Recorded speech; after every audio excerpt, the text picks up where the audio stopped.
पर्व न्यूज आरंभ एका नव्या पर्वाचा। माफीच्या घोषणेसंदर्भात अगोदरच निर्णय झालेला आहे, ती कधी करायची हे देखील शासनाने ठरवलेलं आहे आणि त्याचा डेटा कलेक्ट झाला पाहिजे यासाठी ही कार्यवाही सुरू आहे। सर, नवी मुंबईतील सर्व भूखंड बिल्डरांच्या बचत घालण्याचा डाव मंत्रिपद काय टाटायचा आहे का असा म्हणत गणेश नाईकांनी पुन्हा एकदा उपमुख्यमंत्री एकनाथ शिंदे यांच्यावर निशाणा साधलेला आहे। मी आता याच्यावर का बोलत नाही, कारण माझ्या बाजूला एका बाजूला पोलीस अधीक्षक आहेत, एका बाजूला CISFचे अधिकारी आहेत, सगळे प्रशासकीय अधिकारी आहेत।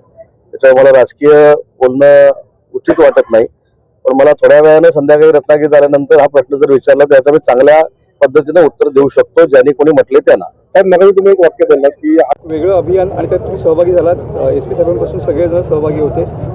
CISFच्या पुढाकारानं सायक्लेथॉन कोस्टल बचावासाठी वंदे मातरमच्या नावानं 3,500 किलोमीटर रॅली केली जाते आणि ती आज रत्नागिरीतनं सिंधुदुर्गाकडे निघाली असताना जिल्ह्याचा पालकमंत्री म्हणून मी स्वतः, पोलीस अधीक्षक देखील माझ्यासोबत आहे, राजेश कुमार देखील माझ्यासोबत आहेत। मला असं वाटतं की हा अतिशय अभिनव कार्यक्रम केंद्र सरकारच्या वतीनं घेण्यात आलेला आहे आणि त्याच्यामध्ये आम्हाला सगळ्यांना सहभागी होता आलं, याबद्दलचं मानसिक सामील करून घेणाऱ्या CISFच्या सगळ्याच अधिकाऱ्यांना मी धन्यवाद देतो। सर, सर्व बँकांकडून बँकांना 15 फेब्रुवारीपर्यंत थकीत कर्जाची माहिती देण्याचे आदेश देण्यात आलेले आहेत, शक्यता आहे का, काय सांगा? कर्जमाफीच्या घोषणेसंदर्भात अगोदरच निर्णय झालेला आहे, त्याचा डेटा कलेक्ट झाला पाहिजे यासाठी ही कार्यवाही सुरू आहे। डाव मंत्रिपद काय टाटायचा आहे का असा म्हणून शिंदे यांच्यावर निशाणा साधलेला आहे। पोलीस अधीक्षक आहेत, एका बाजूला CISFचे अधिकारी आहेत, बोलणं उचित वाटत नाही, जर विचारलं तर याचा मी चांगल्या पद्धतीनं उत्तर देऊ शकतो, ज्यांनी कोणी म्हटले त्यांना।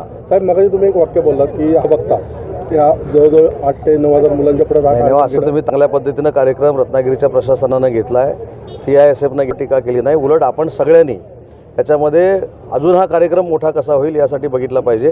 कारण जसं आपण सैन्यावर सैनिकांना आणि त्यांनी केलेला जो उपक्रम आहे त्याला आपण सगळ्यांनी सहकार्य केलं पाहिजे। मी भाषणातनं एखादी गोष्ट बोलली ती म्हणणं आहे, मी SP साहेबांना देखील विनंती केली की नक्की CISF काय आहे, पोलीस यंत्रणा कशी चालते असं मी त्याच्यामध्ये म्हटलं। बरोबर आहे, पण पुढच्या वर्षी देखील असा कार्यक्रम होईल, तो भव्यदिव्य होईल का? पुढच्या वर्षी असाच कार्यक्रम जर होणार, हा कार्यक्रम रत्नागिरीमध्ये असेल।